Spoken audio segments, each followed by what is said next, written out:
रम्या चितुपासना ब्रजवधू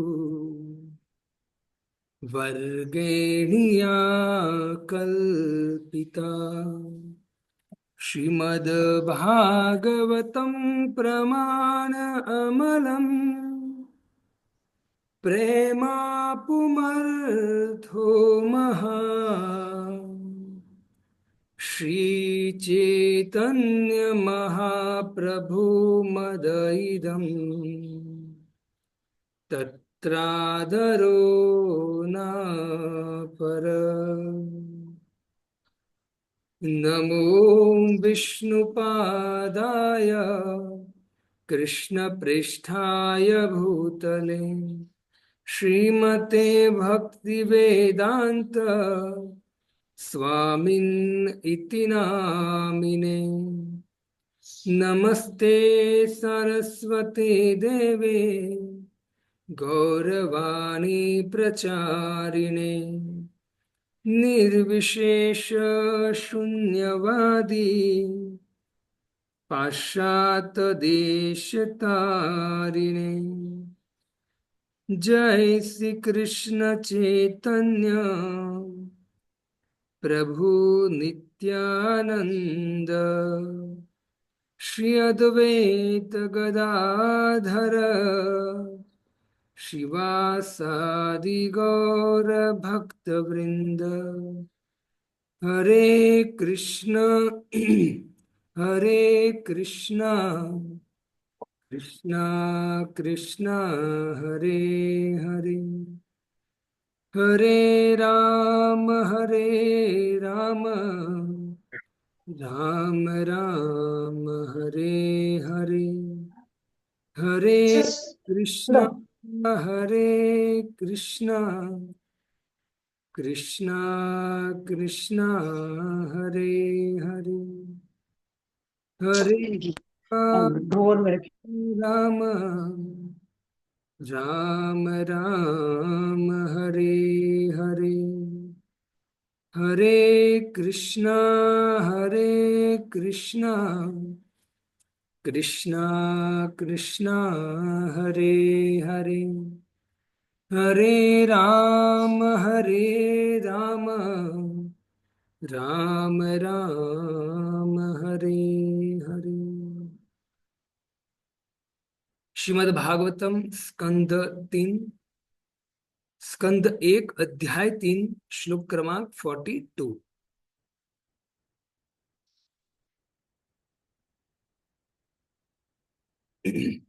स तु संश्रावयामास महाराजं परीक्षितम् प्रायो प्रविष्टं गंगायां परीतं परमर्षिभिः।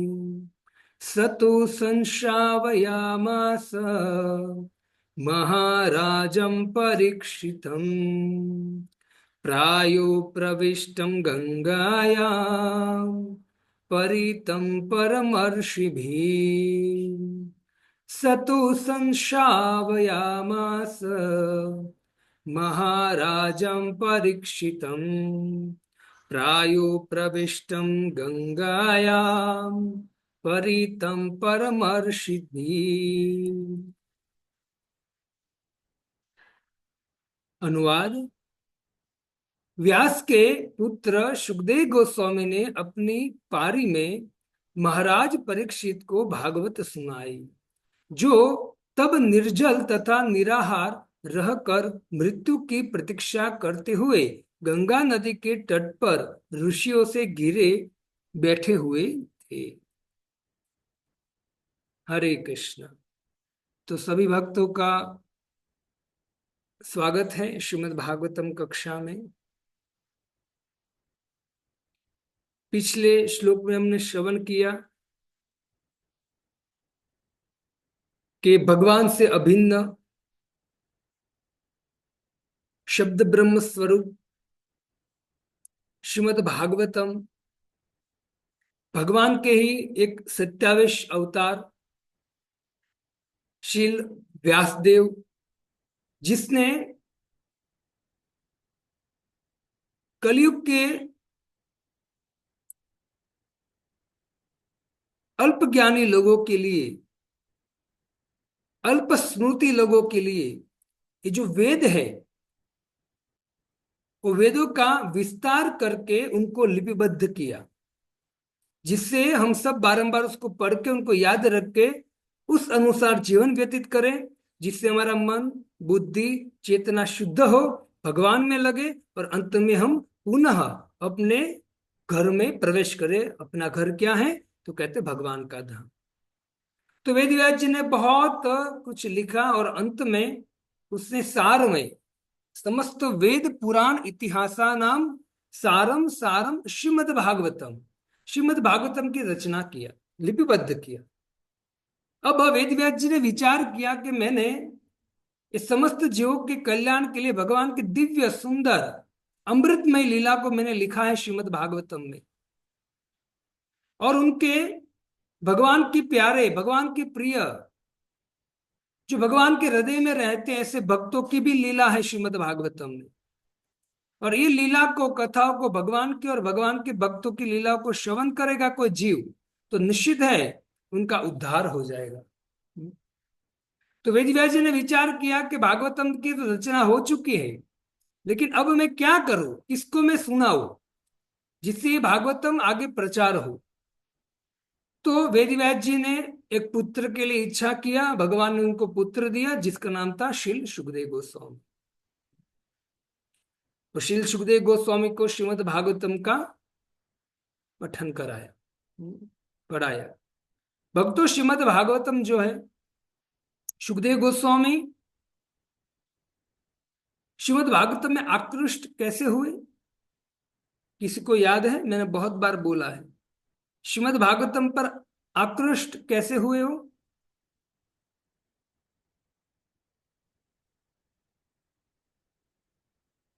आप सब श्रोताओं श्रवण कर रहे हो? याद है किसी को कि सुखदेव गोस्वामी श्रीमद् भागवतम में आकृष्ट कैसे हुए, और दौड़े क्यों भागवतम की प्रति? नहीं, मुझे सुनना है, क्यों दौड़े? उसने ऐसा क्या किया? हरे कृष्ण प्रभु जी। हरे कृष्णा। हाँ, यस, बोलिए। प्रभु जी, उन्होंने ऋषियों को भागवतम का गान करते हुए सुना जंगल की तरफ से, इसलिए वो जंगल की तरफ भागे। हाँ, वेरी गुड, बहुत अच्छा। जब सुखदेव गोस्वामी जंगल में थे तो वेद व्यास जी ने विचार किया, मेरा बेटा चला गया जंगल में, अब कौन भागवतम किसको सुनाऊंगा और कौन प्रचार करेगा? तो वेद व्यास जी को पता था कि इनको वापस कैसे लाना है। वेद व्यास जी ने अपने शिष्यों को भेजा, 2 श्लोक बोला कि जोर जोर से उच्चारण करना जंगल में।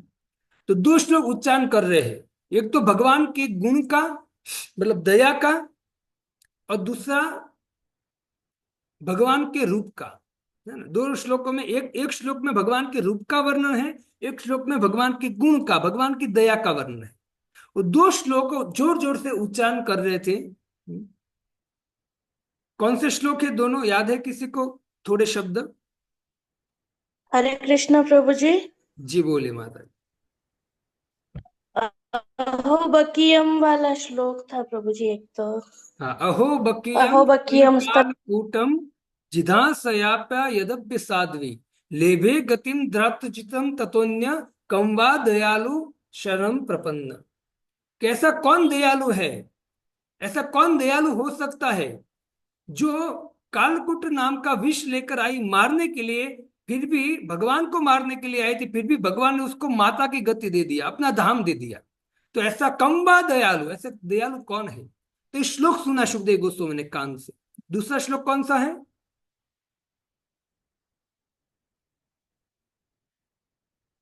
रूप का श्लोक कौन सा है? भगवान के रूप का वर्णन है।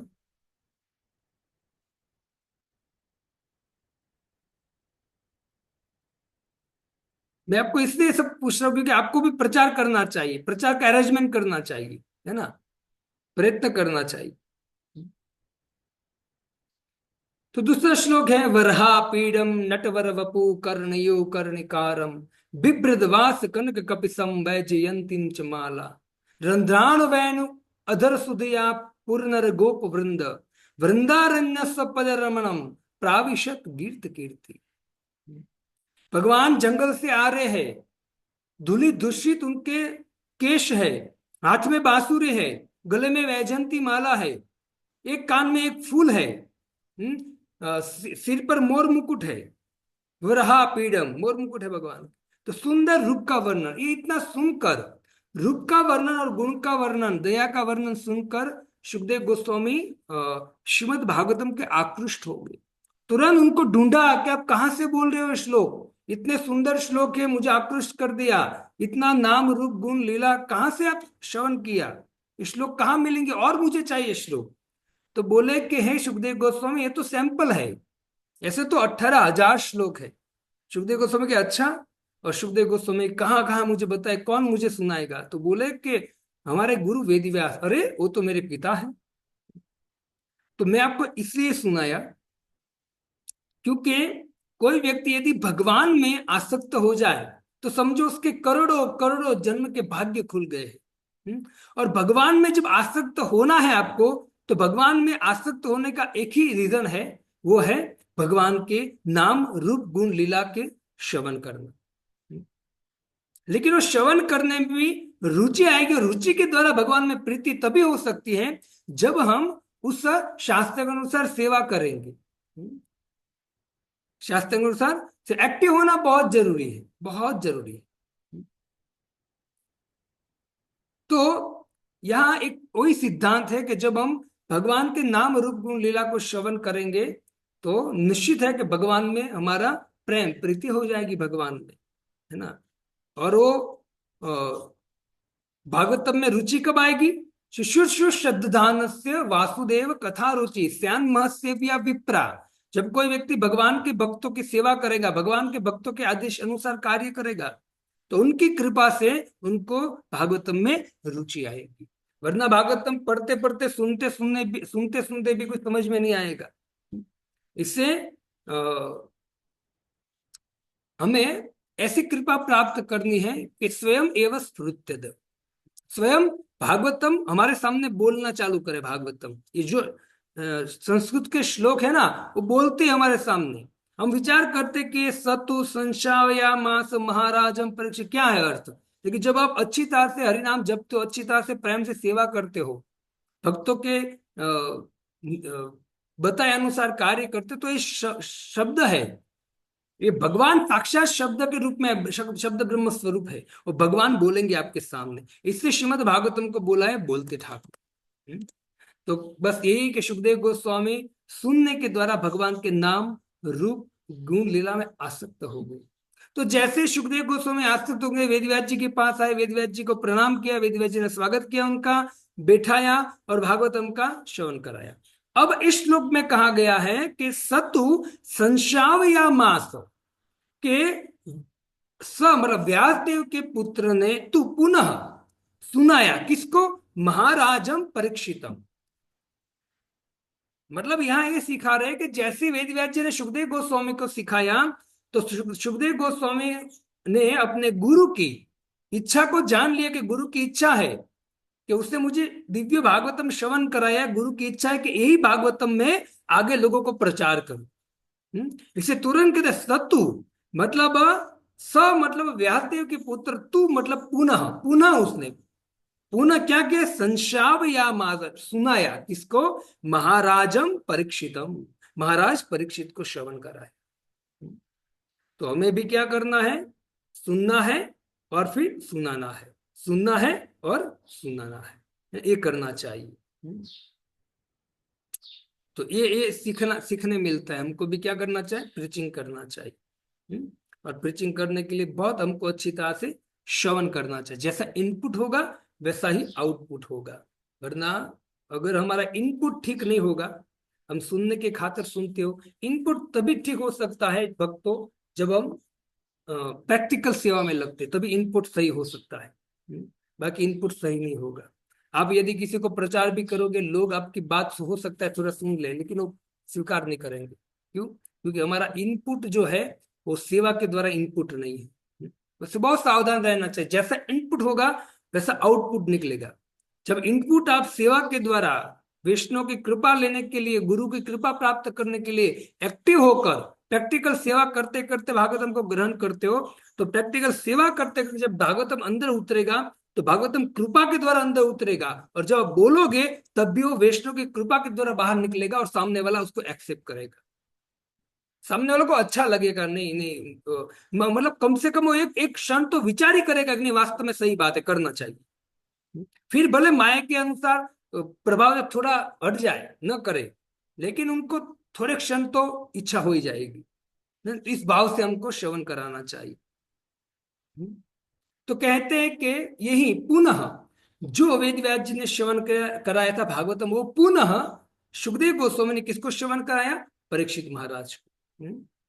प्रायो प्रविष्टम, यहां कहते हैं कि वो परीक्षित महाराज को श्रवण करा। परीक्षित महाराज कैसी स्थिति में थे? तो कहते प्रायो प्रविष्टम, जल और अन्न का त्याग कर दिया था, है ना। और कहां बैठे थे? गंगायाम, वो गंगा के किनारे बैठे थे भक्त। विचार कीजिए, जो व्यक्ति ने जो गंगा के किनारे बैठे, मतलब भगवान के चरण से निकलने वाले गंगा के किनारे बैठा है व्यक्ति, और अन्न और जल दोनों त्याग कर दिया है। अब क्यों कर दिया है अन्न जल त्याग उसने? अब सुनाता हूं, सुनिए। प्रायो प्रविष्ट मतलब अन्न जल त्याग करके गंगायाम, गंगा के किनारे बैठा है, और घिरे हुए, परितम, परितम का अर्थ घिरे हुए। किससे घिरे हुए? परम ऋषि भी, अनेक ऋषियों से घिरे हुए हैं परीक्षित महाराज। भक्तों विचार कीजिए, परीक्षित महाराज पर कृपा होने ही वाली थी, उसमें कोई संशय नहीं है। उसका कारण क्या है? तो कहते हैं कि पहले तो गंगायाम, परीक्षित महाराज ने गंगा की शरण ले लिया था, उसके किनारे जाकर बैठ गए। दूसरा, परम परम ऋषि भी, उसने अनेक ऋषियों की शरण लिया, ऋषियों के से घिरे हुए थे परीक्षित महाराज, है ना। भगवान के चरण कमल से निकली हुई साक्षात गंगा के किनारे बैठे हैं, और वो ऋषि मुनियों से घिरे हुए हैं, जो ऋषि मुनि दिन रात भगवान का स्मरण कीर्तन करते रहते हैं। और तीसरा कि उसने अन्न और जल का त्याग कर दिया। क्यों अन्न और जल का त्याग कर दिया? उसने संकल्प लिया कि जब तक मैं शरीर न छोड़ू ना, तब तक मुझे भगवान की कथा सुननी है। गायत विष्णु गाता धम्मोपयातम प्रतियंतु विप्रा, गंगाच देवी धृतचित्त मेषे द्विजोपश्रेष्ठा कुहक तक्षको वा दशत्वलम गायत विष्णु गाथा। जब ऐसा संकल्प लेकर व्यक्ति अगर भगवान की प्राप्ति के लिए इच्छा करे ना, तो सब उनकी सेवा में लग जाते हैं, उनकी सहाय में लग जाते हैं। लेकिन हमारा ऐसा संकल्प नहीं होता है भक्त, है ना। संकल्प नहीं होता है। कोई ऐसा रेयर होता है जो पूर्ण शरणागत होता है। बाकी कोई ना कोई इच्छा लेकर हम बैठे, भक्ति करते करते भी कोई ना कोई इच्छा भरी हुई है ना, अनेक प्रकार की। तो इच्छा जब भरी हुई है तो कहाँ के हम भक्ति में कैसे आगे बढ़ पाएंगे? नहीं, कभी नहीं बढ़ पाएंगे, समझ ही नहीं पाएंगे इसको। इससे जितना हम समय भक्ति में लग गए हैं, हरि नाम जप रहे, हरि कथा श्रवण कर रहे हैं, सेवा कर रहे हैं, और जितना समय बीतता है ना, उतना उतना हम भक्ति में प्रोसेस हमारी होनी चाहिए, हमको दिखनी चाहिए। वो दिखेगी तब जब हमारे अंदर कोई कामना नहीं होगी, है ना। ओनली बस सेवा कर रहे हैं, क्यों? गुरु की आज्ञा है, गुरु को प्रसन्न करने के लिए, भगवान को प्रसन्न, वैष्णव को प्रसन्न करने के लिए, है ना। वो जो बोले वो आज्ञा से करते, बस कोई इच्छा नहीं रहती, और बस करते जाते। तो निश्चित है कि परीक्षित की तरह हम पे भी सबकी कृपा मिल पड़ेगी। तो गंगा परीक्षित पे तो भगवान की कृपा होने ही वाली थी, क्योंकि परीक्षित ने किसका आश्रय लिया था? गंगा का। और गंगा का आश्रय लेके उसने निश्चय किया कि मुझे भगवान की कथा श्रवण करने। ऋषि मुनि आ गए, और ऋषि मुनि ने कृपा किया, अन्न जल त्याग कर दिया। हम कहते कि एकादशी को अन्न नहीं खाना है, फिर भी नहीं होता है, विचार कीजिए। लेकिन देखिए परीक्षित महाराज की दृढ़ता, देखिए भक्ति की, भगवान को प्राप्त करने के उसने अन्न जल का त्याग कर दिया। जिस परीक्षित महाराज ने 2 घंटे में, जब वो परीक्षित महाराज जंगल में मृगिया खेलने गए, शिकार करने गए, 2 घंटे हुए थे, 2 घंटे उसको प्यास लग गई, और 2 घंटे में इतना अविवेक मतलब विवेक खो बैठे कि उसने एक ऋषि मुनि के गले में सांप डाल दिया पानी की प्यास की वजह से।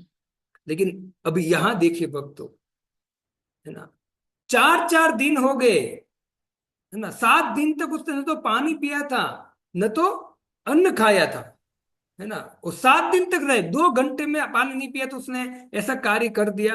लेकिन इससे समझ में यहाँ आता है कि भगवान की इच्छा थी, भगवान की इच्छा थी परीक्षित महाराज को ये कार्य कराने के लिए, जिससे भगवान परीक्षित महाराज को गंगा किनारे भेजे और वहां सुखदेव गोस्वामी को भेजे। तो कृपा थी परीक्षित महाराज पर, तो हमें भी परीक्षित महाराज पर कृपा करने का, परीक्षित महाराज की तरह कृपा प्राप्त करने का प्रयत्न करना चाहिए हमें। बहुत बार तो मैं कथा करता हूँ, तो शुरुआत में जब करता हूँ परीक्षित महाराज की वो कथा चालू करता हूँ, तो अनेक लोगों को मैं कभी मुझे बताइए कि आप लोग परीक्षित महाराज को जानते हो? तो वास्तव में 500 लोग बैठे होते कथा में। बहुत ऐसे विरार में कथा किया, काशी में कथा किया, तो वह 500-700 कभी कभी 2000 2500 लोग बैठे होते। जब पूछता हूँ परीक्षित महाराज कौन थे, तो उसमें से आधे लोग को भी पता नहीं होता है कि परीक्षित महाराज कौन थे। विचार की। तो हम पर प्रभुपाद जी की कृपा है कि हम समझ सकते हैं परीक्षित महाराज कौन है।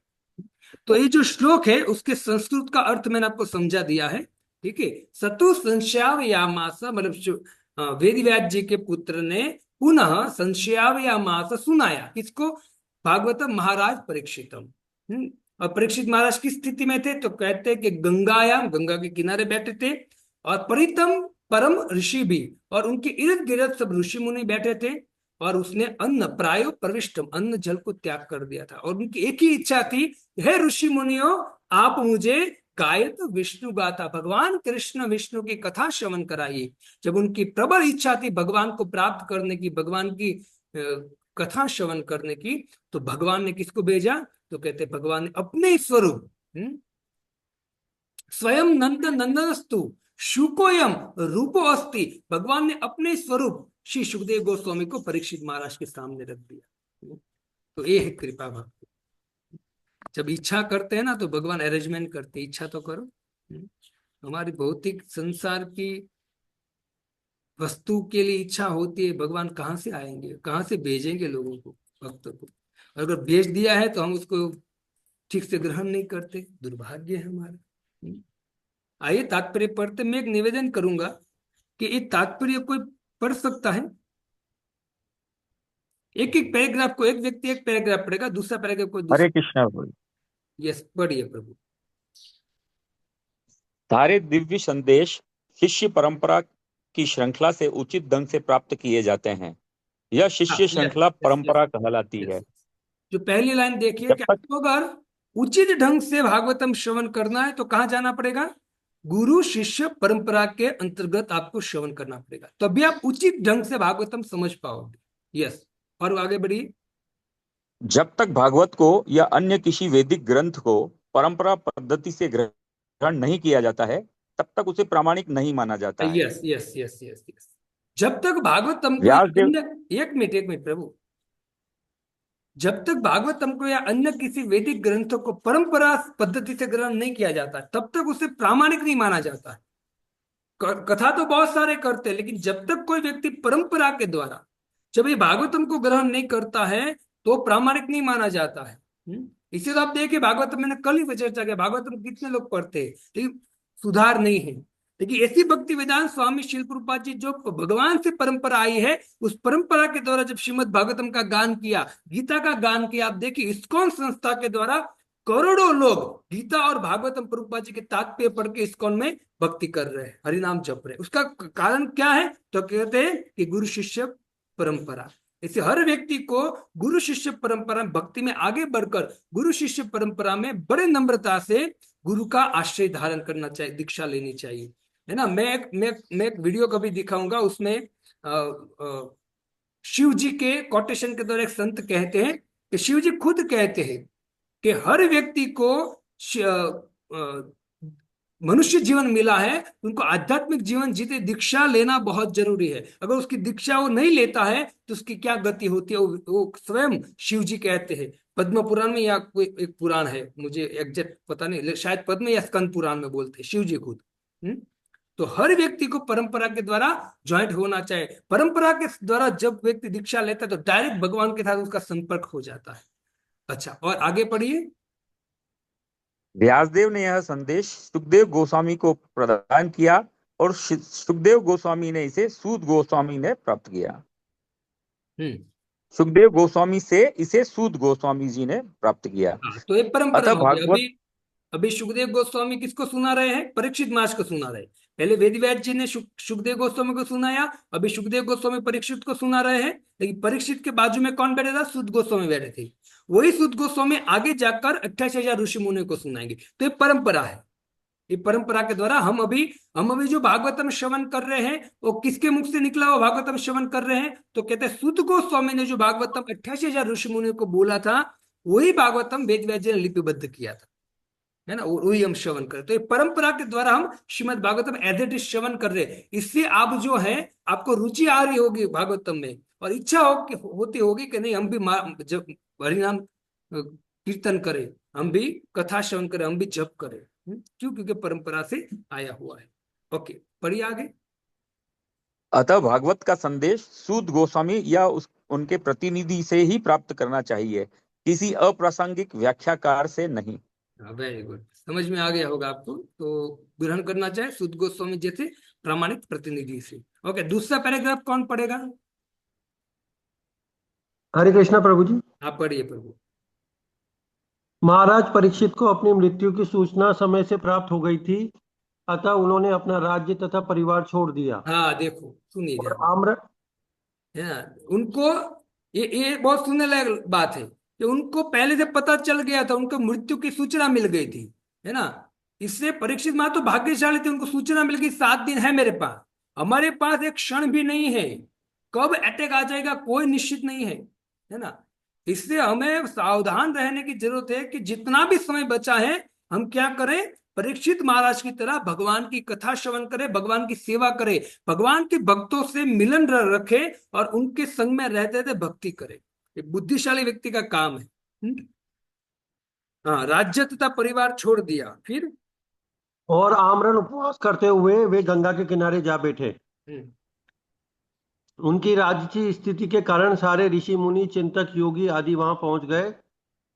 हाँ, उन सबों ने सुनिए उन्हें तत्काल एक मिनट, यहाँ कहा गया है कि उनकी राजश्री स्थिति, मतलब ऋषि मुनि ने विचार किया कि इतना बड़ा चक्रवर्ती राजा परीक्षित, और वो अपने अपने राजा के वस्त्र त्याग कर, अपने राज्य को त्याग कर, पत्नियों को त्याग कर, पुत्रों को त्याग कर, स्वजनों को त्याग कर, सब कुछ त्याग कर, अपने कपड़े को भी, राजवेश को भी त्याग कर, खाली कौपिन पहनकर वो गंगा के किनारे आए हैं।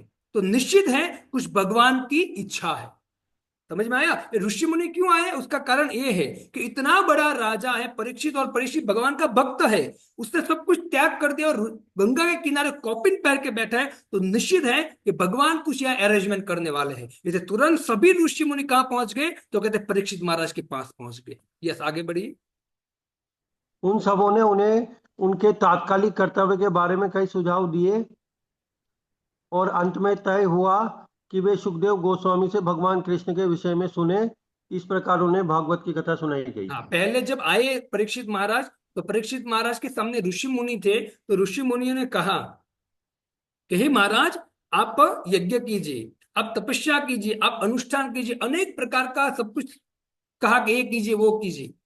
लेकिन परीक्षित महाराज ने क्या क्या कहा? नहीं, मुझे क्या सुनना है? मुझे भगवान की कथा, गायत विष्णु गाथा। और इस तरह से जैसे उसने प्रबल इच्छा दिखाई कि मुझे कुछ अनुष्ठान नहीं करना, न यज्ञ करना, ना होम हवन, कुछ नहीं करना है, कोई कर्मकांड नहीं करने हैं मुझे मुझे क्या करना है? मुझे भगवान की कथा श्रवण करनी है। और जैसी इच्छा किया तो तुरंत भगवान ने अरेंजमेंट किया, और वहां कौन प्रकट हुए? सुखदेव गोस्वामी।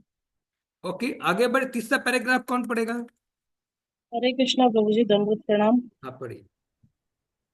मायावादी दर्शक के उपदेशक तथा पर ब्रह्म के निगुण पक्ष के समर्थक श्रीपाद शंकराचार्य ने भी अंत में संस्तुति की है।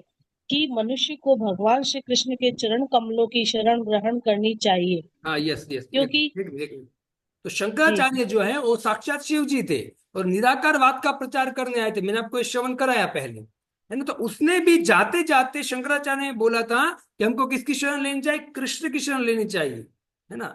भज गोविंदम गोविंदम भज मूढ़मते।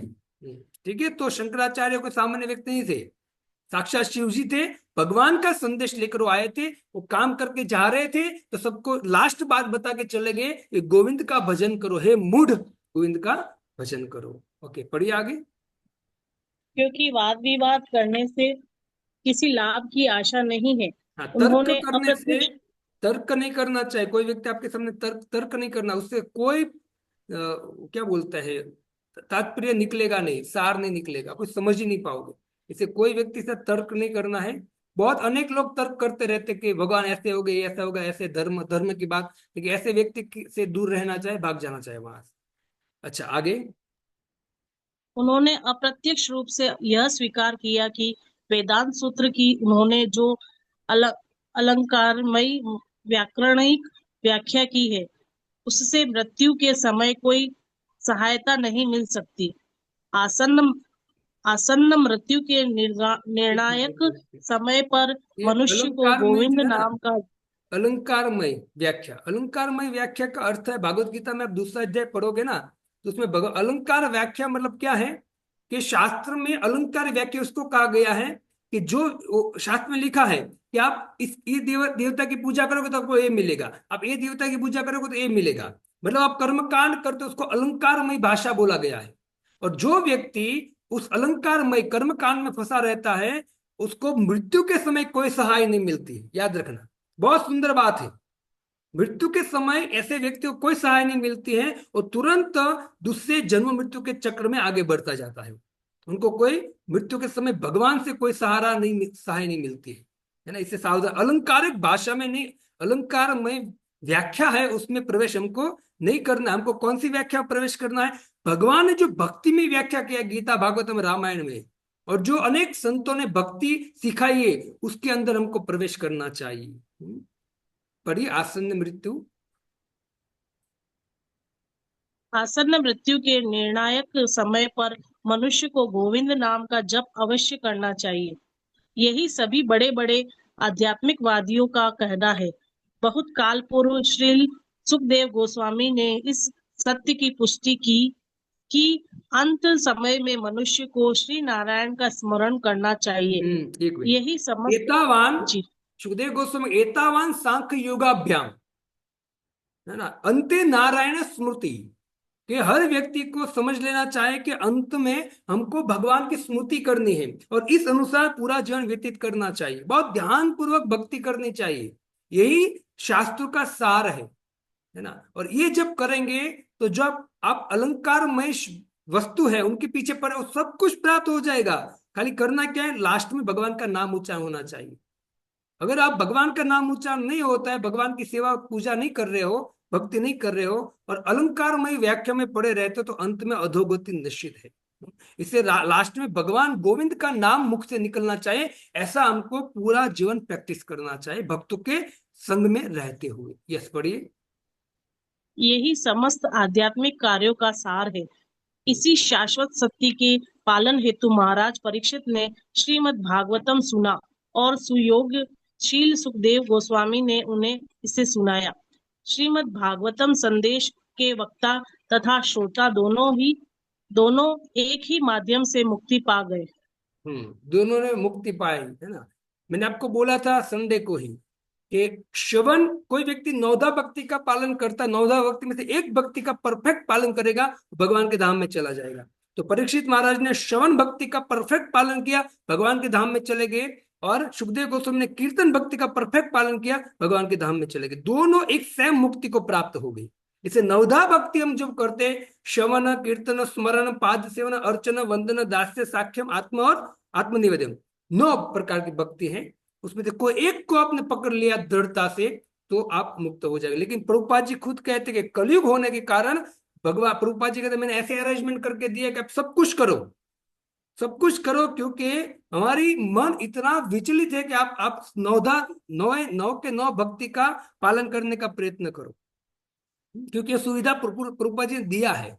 तो वास्तव में मंदिर में आकर ये कार्य करने चाहिए, सेवा करनी चाहिए, है ना। प्रभुपा जी खुद आदेश दे रहे हैं, है ना। अब प्रभुपा जी जो आदेश दिया उसका पालन करेंगे तो प्रभुपा जी जो लिखा है, प्रभुपा जी को कृपा है भागवतम रूपी, वो निश्चित हमें हमारे अंदर प्रवेश होगी, है ना।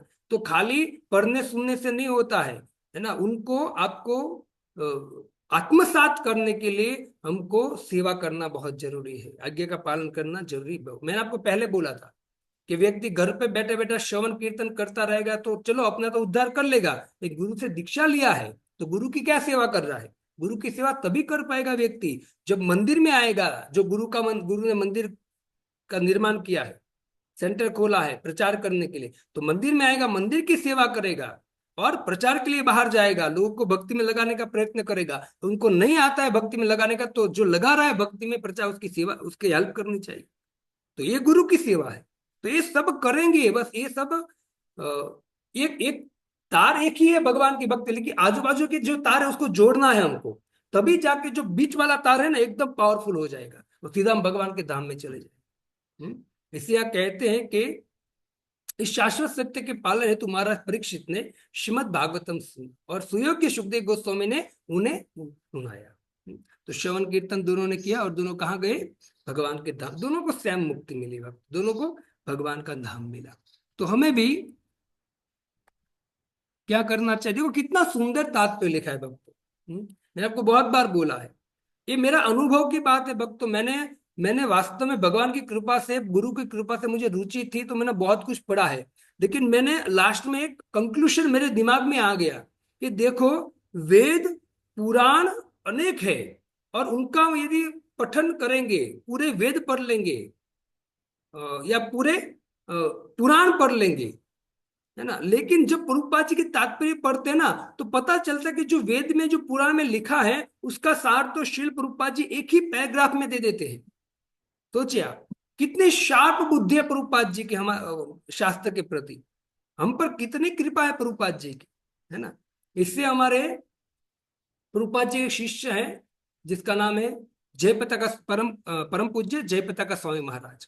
तो परम पूज्य जयप्रताप का स्वामी महाराज कहते हैं कि यदि प्रभुपाद न होय तो तबे की होय तो जीवन, मतलब प्रभुपाद जी नहीं होते तो हमारा क्या होता? हम कई नरक में पड़े होते हो या नरक जैसा जीवन जीते हुए होते हो गए, है ना, भोग करते हम हो गए। लेकिन प्रभुपाद जी की ऐसी कृपा है कि हमको प्रभुपाद जी ने क्या दे दिया? तो कहते प्रभुपाद जी ने हमको भगवान के धाम की गेट की चाबी दे दिया है। कितनी कृपा है। इसलिए आप देखिए जो विदेशी लोग है ना, वो लोग जब कृष्ण का नाम आता है तो इतना नहीं नाचते हैं जितना प्रभुपाद जी के नाम पे नाचते हैं, क्योंकि प्रभुपाद जी की इतनी कृपा है।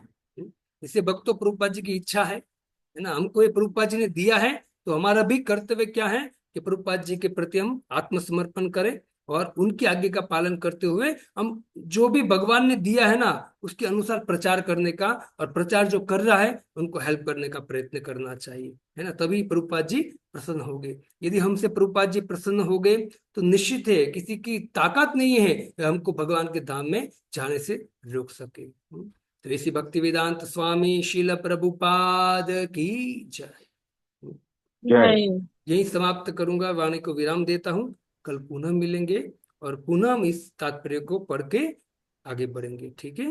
हरे कृष्णा कृष्ण कृष्ण हरे हरे, हरे राम हरे राम हरे हरे। राम। शिल हरे प्रभुपाद की जय। जय। जय। हिताय गौर प्रेमानंदे। हरि हरि हरि बोल। हरि।